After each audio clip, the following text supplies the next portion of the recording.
let's go back to the basics, Sudam.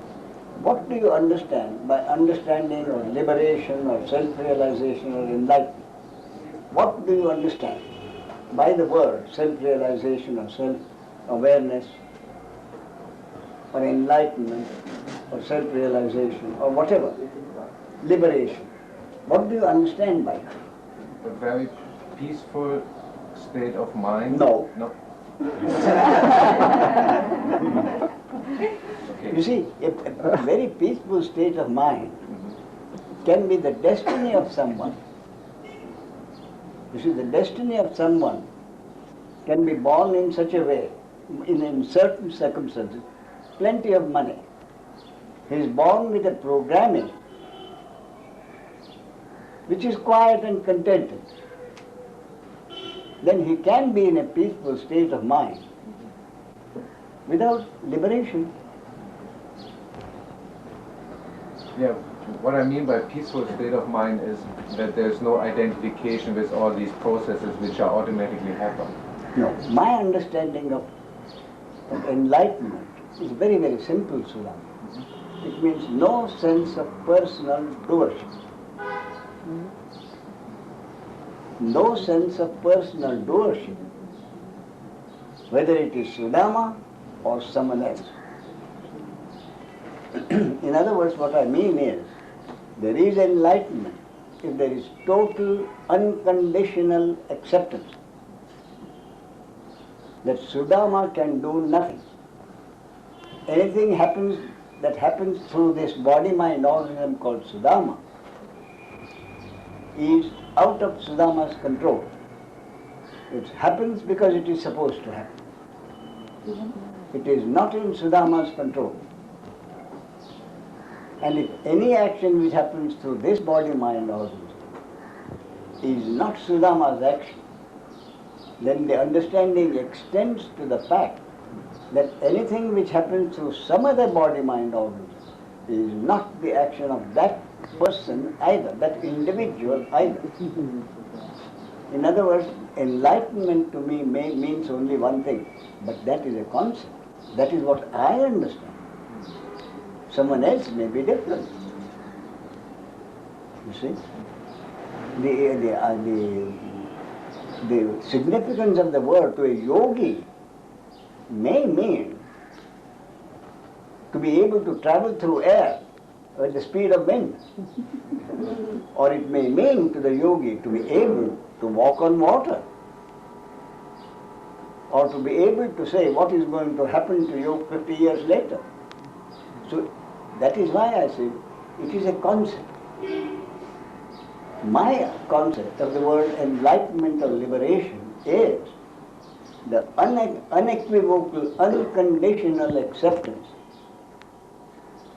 that no action is an individual's action. Which means there is no action which is Sudama's action, and by the same token, Sudama accepts that there is no action which happens to someone else. So the total annihilation of the sense of personal doership is to me enlightenment. And that works out in practice this way. If Sudama knows that there is no action which is Sudama's action, it just happens. Whatever the consequences to anyone, whatever the consequences to someone else or to Sudama himself, whatever the consequences, the action and the consequences, Sudama is not responsible. So if an action happens which Sudama used to consider as his action, then what was happening?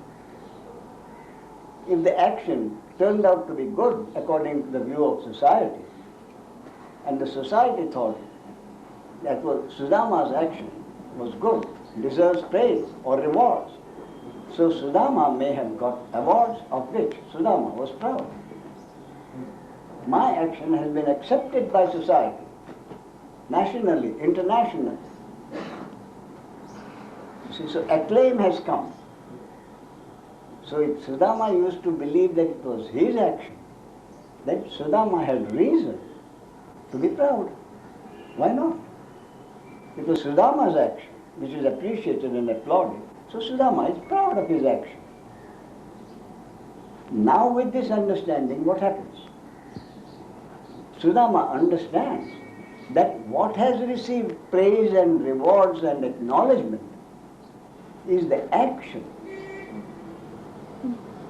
not the doer of the action as Sudama.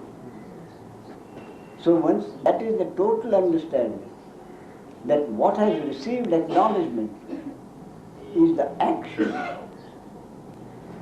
and not Sudama's action. Therefore, Sudama will have no reason to be proud. I am not saying that enjoyment will not be there, happiness will not be there. I am not saying it. The receiving an award may bring happiness, certainly. Why not? Just as a pain to the body, an injury to the body will rise pain. So an award for an action will bring happiness, but not pride. Why Sudama? Because deep down Sudama knows it is not my action. Why should I be proud?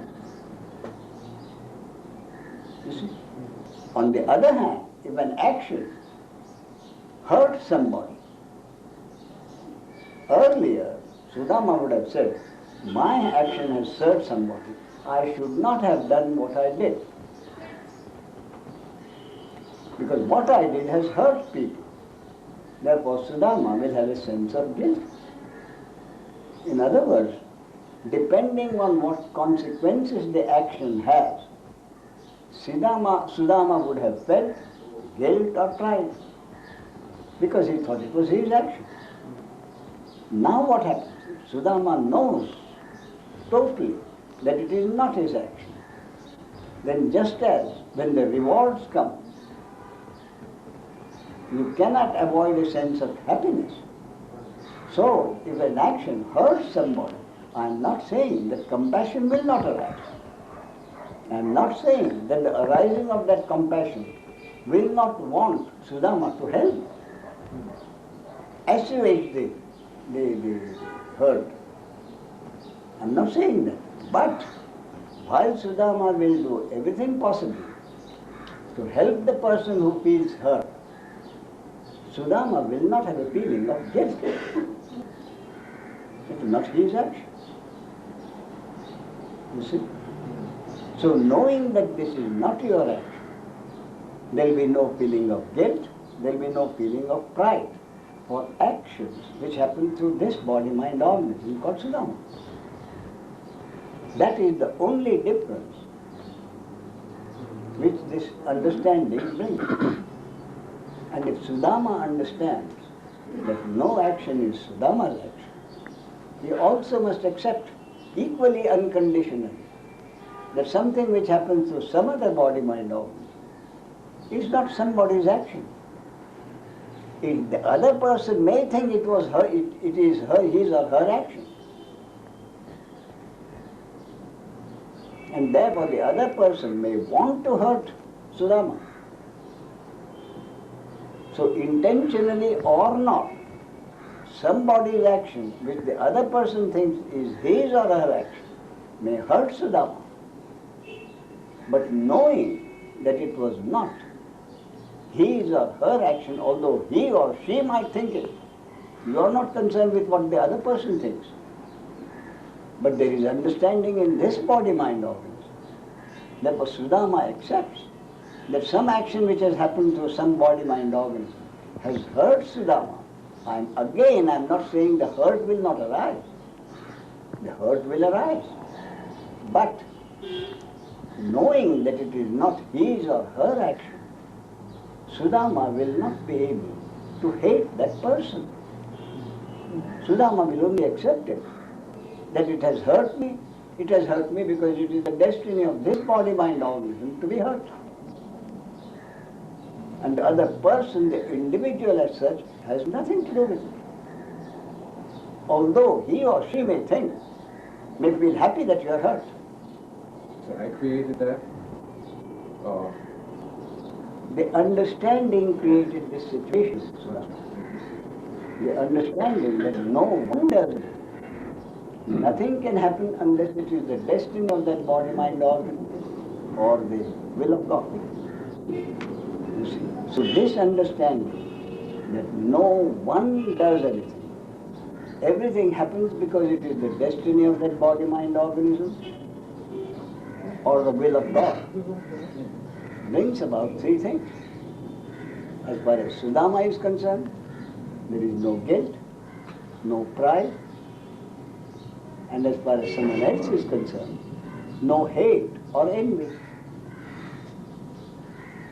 That is what happens as a result of the understanding, which I think makes life simpler, Yeah, definitely. Yeah. less complications. Less thinking about what happened. Yeah, you see, basically, it's amazing how much guilt a person carries, especially if the body, mind, organism is programmed to be sensitive. The amount, the load of guilt is enormous. Yes, Captain? Two things. Yeah. Doesn't the word destiny Yes. imply a past and a future? The destiny does include time. Yes. Sure. So destiny. And life. So this concept's only useful before awakening. Obviously. All concepts can only be useful in life, isn't it? Any concept will have value only in living your life. Some concepts may make life more burdensome. Some concepts may make life, as I just said, simpler. But all concepts belong to life, and life means space-time.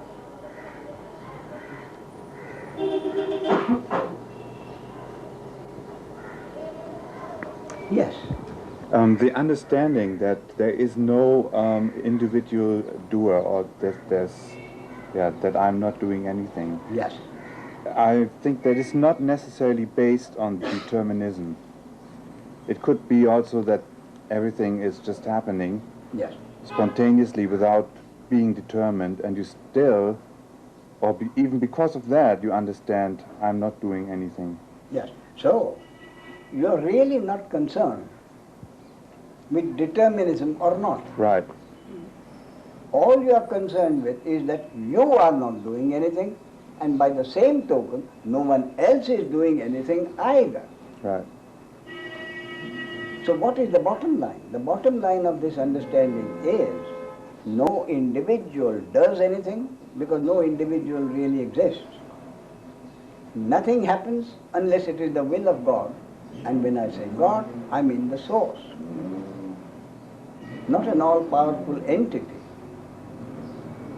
Critically examine every action of yours Yes. and keeping an account of the good deeds and the bad deeds. That is not the God I have in mind. See? Because if that is the God that someone has in mind, then that God believes that everything that happens is not his action, but it is your action. You see? And the God I have in mind is the source who knows. Nothing can happen through anybody. He is just a programmed instrument through which the source of God brings about such action as he wants. But what then is the will of God? What is the purpose of that will? The will of God, who wants to know? I'm sorry, your name is? Brijbala. Brijbala, who wants to know? Who is asking this question? You know who is asking this question? A created object. A created object wants to know the will of the creator's subject. Is it possible? Well, essentially, I'm not separate from that will. Now, you draw a painting. You create a figure. The figure is asking you, why did you make me so ugly? Is it possible for a figure which you have painted on canvas to know why you have made that figure so ugly? No. So, this created object cannot know why the creator subject has done anything. The created object cannot know the will of the creator subject. That is the basic point. So one can only surrender without ever knowing. That's right. And in the Meister Eckhart has put it in a very beautiful way, simply. He says, all that a human being can do is to wonder and marvel at the variety of God's creation. The human being cannot even begin to try to understand why he has done it. For this reason, a created object cannot possibly know the will of the creator subject. That is it. Ramesh, where does the idea of responsibility come from? And does it still exist then in this life? Sure. Now, if you will explain to me what you mean by the sense of responsibility, then we can talk about it. Well, Your name is what? Avinash. Avinash. So, Avinash says, I am responsible for the consequences of my action. Right? No. No? Well, No, but there is an idea of responsibility that is not mine, but is there also. I don't know why. specifically, as I understand it, Avinash is concerned with responsibility only to the extent that Avinash, the society and the law, consider Avinash responsible for his action, the consequences of his action. It's That is the concept of responsibility. So it's purely on a social basis. Purely on the, or what you feel. You see, that's why I said Avinash Well, yes. will feel guilty. If Avinash feels he is responsible for causing hurt to someone else, if Avinash thinks he is responsible because of his action for the hurt of someone else, then if Avinash happens to be programmed in a sensitive way, then he will feel responsible for the other person's and therefore have a feeling of guilt. I would like to go further with this question about, particularly about most of my life, I would wake up in the morning with a reluctance to get up. Yes. Yes. A feeling of... Well, I don't think you're alone there. I mean, well, I always felt very alone with this feeling. Yes. Yes. yes. With the feeling of what? Of reluctance to face life. Reluctance to face life. Right. To get up and go That, out. you have put it. Yeah. What you are saying is that Avinash is so programmed, this body-mind organism of Avinash is so programmed that there is a fear of living. Yes. I sympathize with that This is at body-mind work, organism. but this is at work before I'm awake. Yes. No, it is Before I not. wake up in the morning, No. it is working in my sleep. It has been working all the time, All the since you were time. born. Right. Since you are born. Why? So- Because the programming in this body-mind organism is to be afraid of life. You see? And this is where the responsibility comes in this context. Makes it worse. Makes it worse, yes. You see?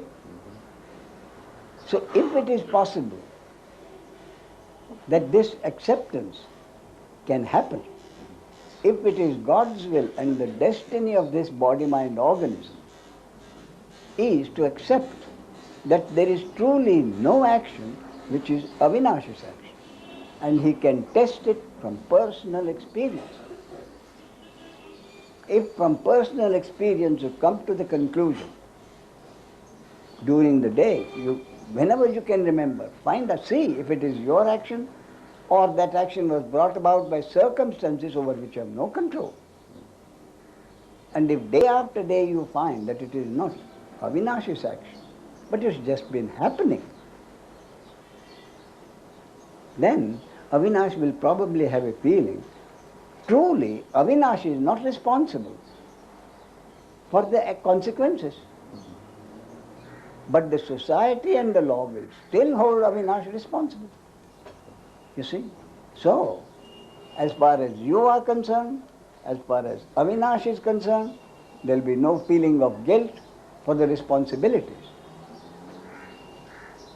Responsibility is built on guilt and punishment.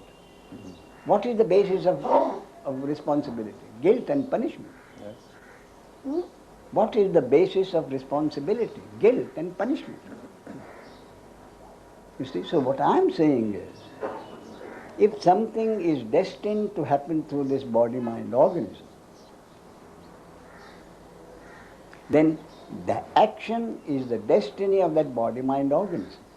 And the consequences of that action are also the destiny of the same body-mind organism. So, what I am saying is, Avinash is not responsible for what happens. In fact, Avinash has no control either over his action or over the consequences of that action. Or even about the acceptance. That's right. That is why I said, if the destiny of this body-mind organism is for the acceptance to happen, then Avinash will not get up in the morning with a sense of fear of living. But that again is a matter of destiny. Thank you. Yes. Excuse me. When you speak about destiny, Yes.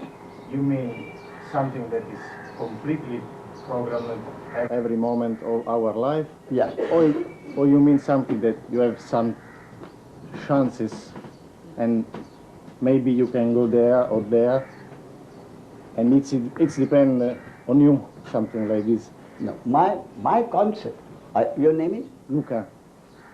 Luca. Luca. L-U-C-A? Yes. Now, Luca, what I am saying is a concept. Make no mistake. If you think it is the truth, then you are entitled to ask me, how do I know it is the truth? But I am saying that it is a concept. Everything that any sage has ever said, anything which any scripture of any religion has ever said, is a concept. A concept being something which some people are able to accept, some are not. You see? So only one thing is there which is not a concept, and that is the only truth which nobody can deny. Do you think there is something like that which nobody can deny and therefore is not a concept? Do you think there is something like that? Yes. What? God. Pardon? I think is God. Yeah, but God is a concept, Luca. God is a concept. Which the atheist can say, I do not accept that God exists. He is entitled to it. You accept that God is there. The atheist says, I have gone into the matter for 20 years. I have read more than you can imagine. I have really given it a thought, and my definite conclusion is that God does not exist. He is entitled to it. He is entitled to his opinion. Therefore, God is a concept.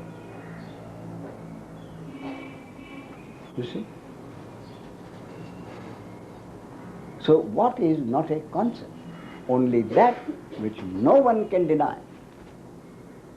And the only thing which no one can deny, even the atheist, if the atheist comes to me and says, I honestly do not believe God exists, then I'll ask him, all right, God may or may not exist, but do you doubt that you exist?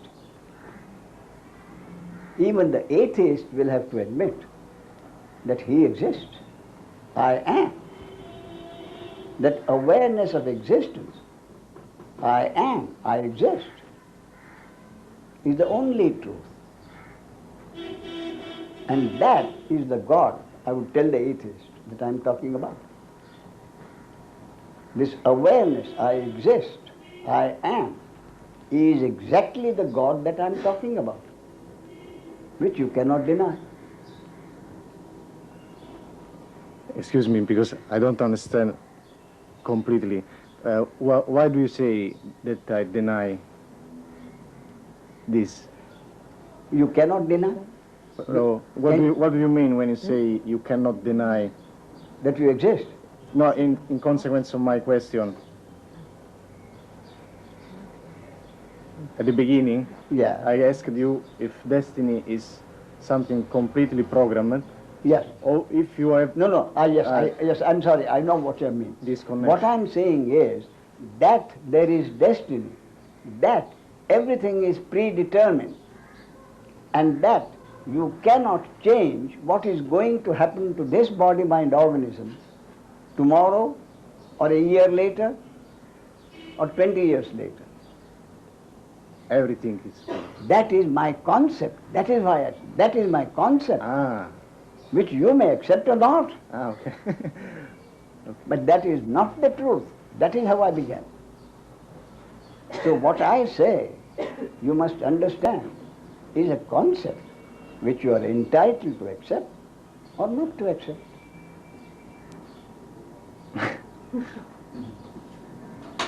You can find it out from your own experience.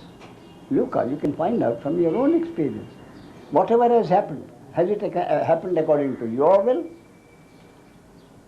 Not everything has happened according to your will. So, sorry, I didn't understand. If you look at your own life, Yes. things have happened. Have they happened according to your will? No. No. That is exactly what I mean. So you have no free will. So everything that happens is God's will. Yeah, but very often it seems that we have choices. It seems like you have choice, yes. Very often you, What is what more? do I have to do? This, No, that. what is more, Luca? You have to live in the world as if you have choice. As if. You cannot live your life without thinking that you have choice. All I'm saying is, you exercise your choice. You see? And sometimes what you have chosen happens, sometimes it doesn't. So if what you have chosen happens, it happens not because you have chosen it, but because God is willing to accept your choice. You see? Yes. If God is not willing to accept your choice, it is not going to happen. More accurately, it has already happened. Whether your choice has happened or not is already there. The whole painting is already there. A concept, I again repeat, a concept I usually give is this. If there is a painting 100 miles long and 10 stories high, the painting is there already. And if you are an artist and you are watching the painting, you can only watch the painting bit by bit. And the more of an artist you are, the longer you will take over a small portion.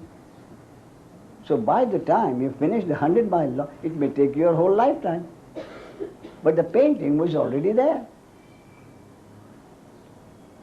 You see? Yes. You may take a lifetime to go to the end of the picture, but the picture was already there.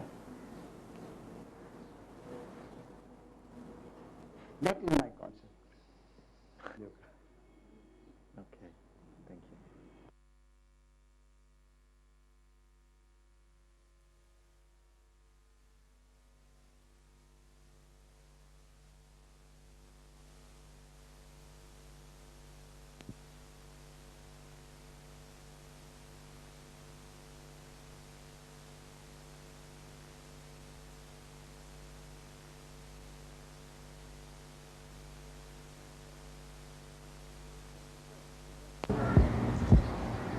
So, you want to talk?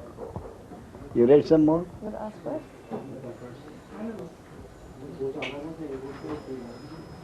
Already I'm seeing Your name is what? Again? Brijbala. Brijbala, Yes. yes. I'm Yes. already seeing what such a relief it is to accept myself as not being able to do anything about this. Could you say that again, please?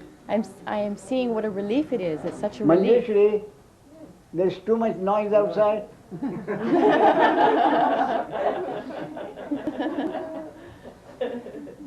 Yes. I'm seeing this understanding that there is no doer, that there's nothing that I can do about it, slowly untying many places in myself where I think that I do have some ability Yes. to do things. There's one question that comes up for me around reincarnation. Wait a minute. You say you are getting this acceptance? This acceptance is happening more and more? Yes. Is that what you're saying? Yes. I see. That's good. Yes. I see. I'm glad. And there's great relief in that. Certainly is. Yes. Now, you said there's great relief in that. Yes. Can you tell me relief from what? From thinking that I have to do anything, that I have to hold anything against anybody, that I have any control over the situation. That's right. I see. Yes, please carry on. So my question Yes. is about reincarnation. Yes. I've read a little of what you have said about it being a very impersonal process, this evolution of consciousness through manifestation. Yes. And I can intellectually grasp that. Yes. But it seems to me everywhere through many of the teachings, the scriptures, many of the teachings of many saints, that reincarnation is something that's held to be as true, at least as true as this illusion is. Yes. Now, the ultimate truth is that there's no doer, that there's no reincarnation, that there's no birth, and there's no death. That's correct. That's the ultimate truth, Well, that is the ultimate concept. the ultimate concept. That is the ultimate concept. Ultimate concept. So is reincarnation as a concept, is that as real as one has the belief that they are the body? No, the reincarnation. What is it based on? Brijbala? It's based on the continuation of No. an individual. It is Brijbala, isn't it? Yes, Brijbala. What is the reincarnation, the belief in reincarnation? What is it based on? It's based on the belief of a continuation of the individual. No, it is based on the deeds of the individual. Yes. Yes, true. You see, Yes. the individual does something, therefore he is responsible for the consequences, and for those consequences he or she will be born again. That is the point, isn't it? So, as far as I'm And if concerned, they're not responsible for those deeds, if they are not responsible for those deeds, no. They don't do them at all. You see, I'll tell you where the distinction lies. A man may commit a crime, but he is not punished. You see? So, he commits a crime, but is not responsible for the crime. That is not what I mean. right. What I mean is, what the Buddha said, in the briefest way, events happen, deeds are done, there is no individual doer thereof. Events happen, deeds are done, but there is no individual doer thereof, and that says it all, Brijbala. It does. That says it all. And he also said, there is no soul, therefore there is no transmigration of souls. The two together say everything. So why is there such a belief in that? I mean, this is like one of the prime motivating forces, is that you've been on this endless samsaric cycle of rebirth forever, and this is your precious human birth to get off it. I mean, this is basically a great force in a lot of the teachings as to the opportunity that's presented here. What is all that? Is that just totally an Did I see illusion? you reading the Bhagavad Gita? Yes. In that, there is a verse. How far have you come? I've read most of the verses that you translated and commented on. You have read most of it. Most of them, yeah. Do you remember one verse in it? About the middle of it. That out of thousands, hardly one seeks me. Among those who seek me, hardly one knows me in principle. You see? The hardly one, the one who knows me in principle, is the one who finally comes to the unbendable conclusion that he has done nothing. He can do nothing. And the thousands of seekers, out of which this one man comes to this inevitable conclusion, those thousands still think in terms of their deeds, improving their deeds and reincarnation. So for those thousands who are still supposed to think in terms of reincarnation, there are teachers who tell them to live a good life so that in the next birth they will have a better life. Right. You ask a Hindu, an average Hindu, or better still, an average Hindu politician,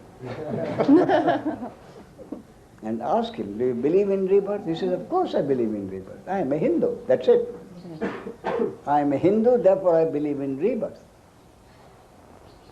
But if you see the deeds he is doing, the terrible things he is doing, you can't imagine that he believes in rebirth. If somebody believed in rebirth, he wouldn't dare do 1/10 of the terrible things he's doing. So why is he doing that? Because he doesn't believe in rebirth. Truly believe in rebirth.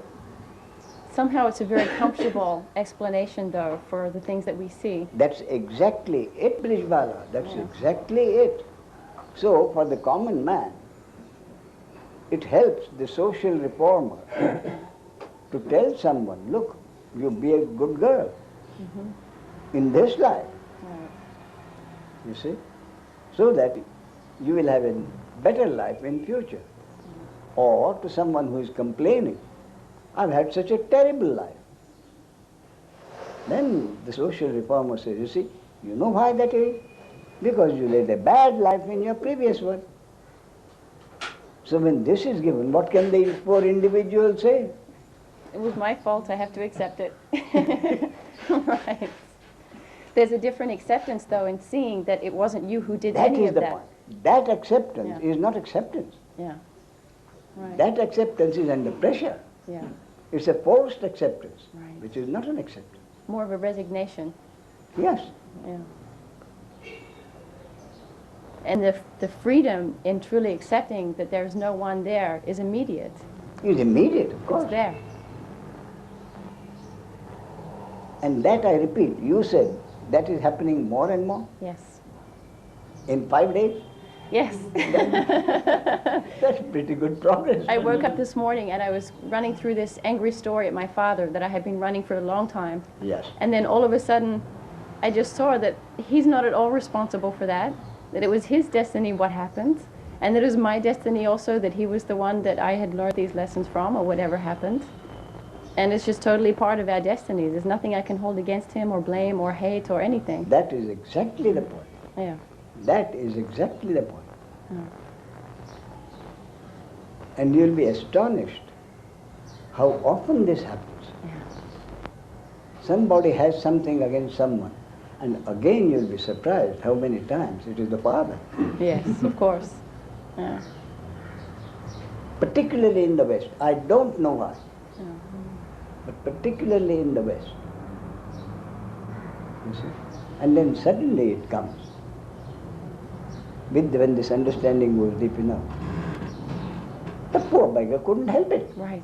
I see that. He couldn't help it. It couldn't be any other way. And there can't be any other way. Yeah. So where's the point in my hating him? Yes. And not even a matter of compassion either. It's just that's how it is. That's how it is. A compassion could arise when this is understood, Yeah. that I have been hating him for something which he Couldn't have. really couldn't have done. Yeah. You see, then the compassion arises because deep down the poor wretch must have been suffering himself because he thought it was his action which has hurt the daughter. Yes.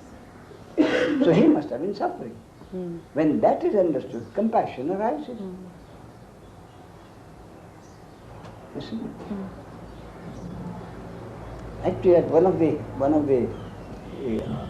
the seminars in Kovalam Beach, there was one girl who that hatred for the father was almost palpable, almost tangible. She hated the father.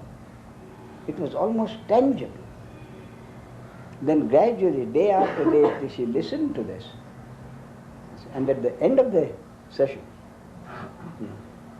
and it wasn't something she was afraid to get. I mean, she had the courage to admit before all the people. She admitted all the people. He said, the whole thing is, so now I really feel not angry or I don't hate them. He said, I feel sorry for the man. You see, I feel sorry for the man.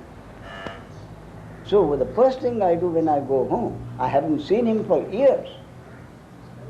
I hated him so much, I haven't seen him for years. But what I'm going to do, the first thing when I go home, is to call on him. You see? And then she wrote, and she said, this is what I did. And his response was so overwhelming that response from the father more than compensated for all the expense that she had for the seminar.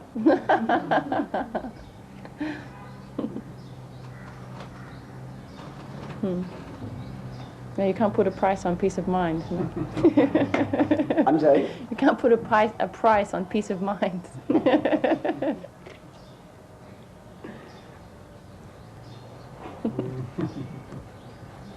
So, Bridbala, have you convinced your husband about something? Or he didn't need any convincing? I think he's being convinced. So you're able to influence him?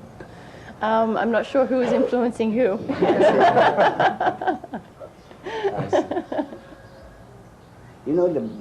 Someone asked me, proportion between the husband and wife. Again, a concept, nothing to... So my concept is, the happy marriage, the relationship of a happy marriage, again a concept, I repeat, is a ratio of 45-55. In whose favor? A ratio of 45-55. Problem arises when the ratio is wanted to be 50-50. Sure. And that is not possible.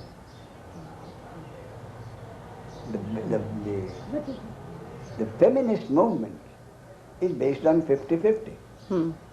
But even that is fake. You see? A woman, a feminist woman, goes into the bus, and when someone doesn't offer a seat, male chauvinist. Where is the 50-50? 50-50 is very difficult. In fact, I've often felt 50-50 is not possible for one reason. It is like your EKG graph. You know what you mean, EKG? The EKG, when it is flat, means the man is dead. The body is dead. Therefore, the EKG graph is flat. So long as the body is alive, the EKG will show some movement. So that ratio changes from side to side. That's right. Yeah. So it may be 48, 52. Yeah. But to be on a certain margin, my concept is 45-55. And in the early relationship between the two know, the two really know and accept who is 55 and who is 45. See? Depending on the programming in each body-mind organism. You see, it may be in some cases the woman is 55 and the husband gladly accepts it. So it's not that the man should be 55 and the woman 40. It could be the other way around. Depends on what matches. Pardon? Depends on what matches.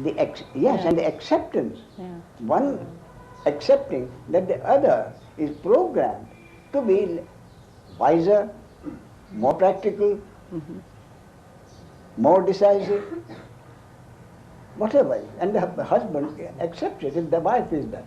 And the other way around. See, that to me is the concept of a happy marriage. But that reminds me of a story I've told. I don't know, people come and go. But the story is, at the end of the world, people gathered together and St. Peter in charge. So St. Peter says, they were all supposed to go to heaven.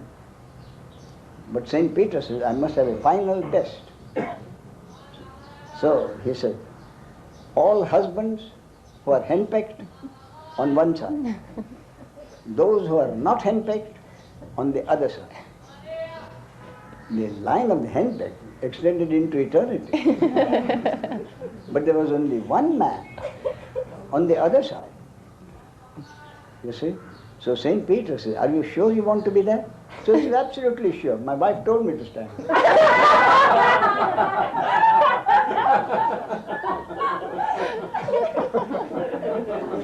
So you know who is 55 and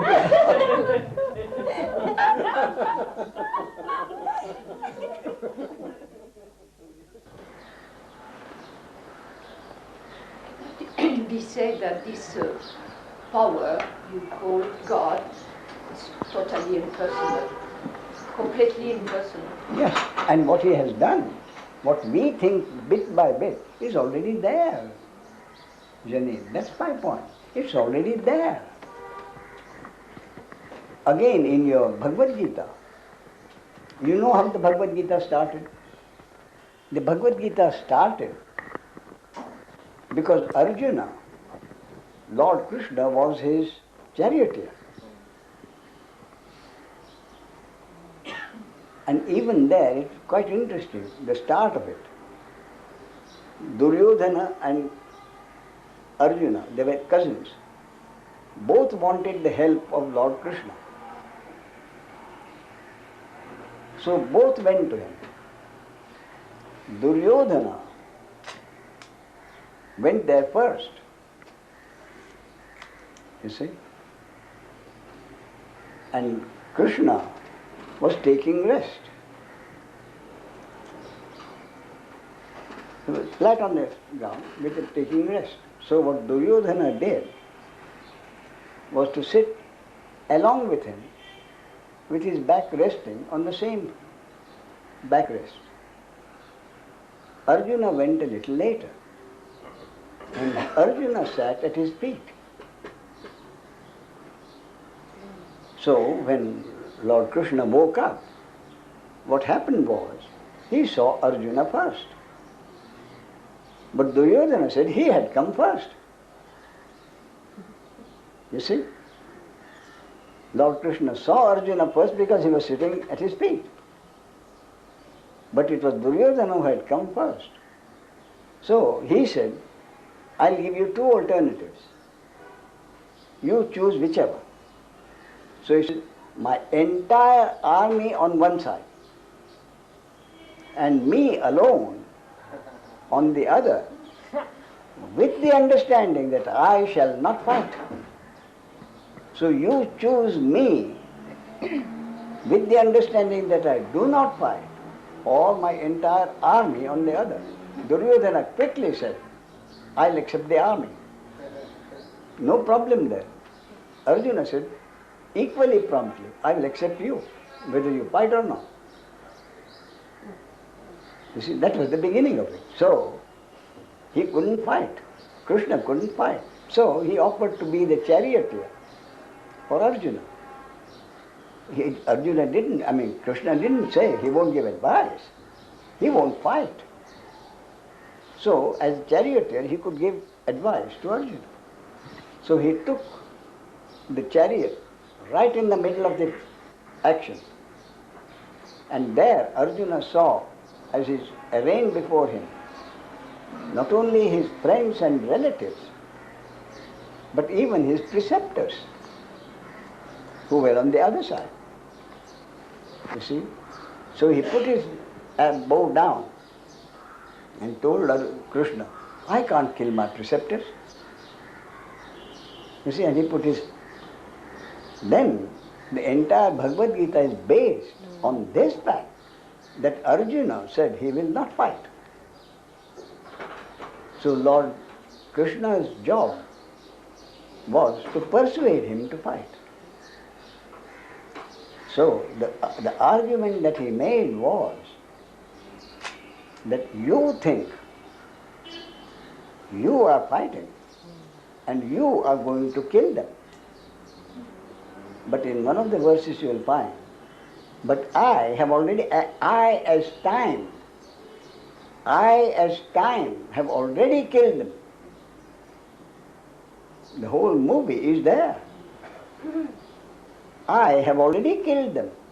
And in this movie, you will only be the instrument through which they will be killed. 1. 2, he tells him, but you do as you like. He said, do as you like. And then he says, you may decide, having heard all I have to say, you may still decide not to fight. But that decision will be futile. Because your body-mind organism is programmed to fight. You are born a warrior, you have been trained to be a warrior. So the energy inside inside the body-mind organ will make you fight. And your decision not to fight will be futile. When the time comes, you will fight. That also he tells him. And finally he tells him, therefore, get up, fight, win the war, and enjoy the fruits of victory. He didn't say, fight, win, and then give away the fruits of victory. That is not renunciation, which is also often said to be the purpose of the Gita. Renunciation is not giving away what God has given you. If you give up, who gives away what? Who gives away something which God has assigned to him as his destiny? So, he says, fight, win the war, and enjoy the fruits of victory. That is important. Enjoy the fruits of victory. He doesn't say win, then throw the fruit and go to Himalayas. He doesn't tell him that. He says, enjoy the fruits of victory. That is the Bhagavad Gita. I have already killed them. I, as time, have already killed them.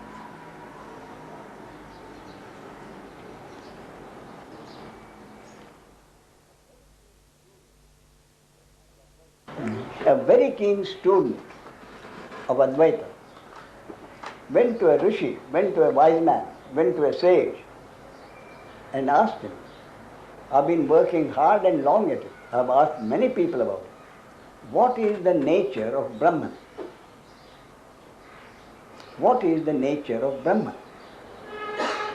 The sage heard him, acknowledged his question by nodding his head and just sat silent. The student repeated the question 2 or 3 times. Finally, he begged him, please give me some answer. And then the sage said, I gave you the answer, but you wouldn't accept it. The nature of this Brahman is silence. I gave you the answer, but you wouldn't accept it. So, When Ramana Maharshi talks, he would rather not talk. Therefore, very often he sat silent. And many people did get an immense reward out of it, just sitting in his presence in silence. But not many had the programming of such receptivity. You see? So they had to ask questions. So out of compassion, Ramana Maharshi would answer. But the answer related to the question by that individual body-mind organism, that is often forgotten. And Ramana Maharshi's statement is taken out of context. 2 or 3 statements are taken out of context, and Ramana Maharshi contradicts himself. Because he had to speak, and he spoke to the person concerned, out of sheer compassion. Now, there is one incident which is not given in too many books. When I tell you what the incident, you will understand why. It is given only in a few books. In the early part of the century, in Kerala, are you from Kerala? I am from Tamil Nadu. I see. But your name is? Tirupugai. So isn't that Kerala? Anyway, doesn't matter. So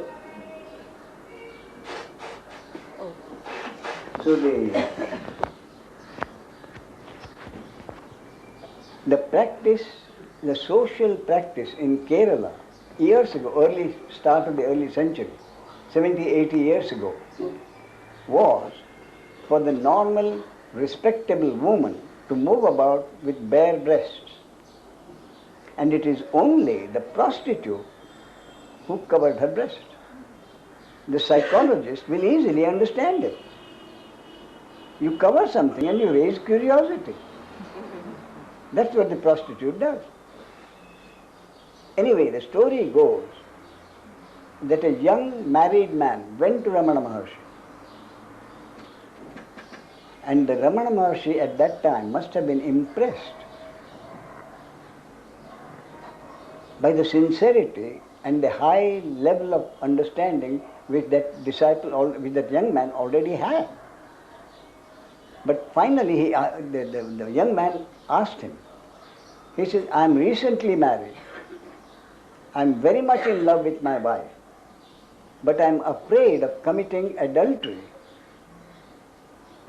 because there is a young lady as my neighbor whose breasts tempt me tremendously, and I am afraid of committing adultery. And Ramana Maharshi's answer was that you are always pure. He wouldn't say that to someone unless he knew that there was considerable receptivity already there. Anyway, he says, you are already always pure. Then he goes on a step further. Even if adultery happens,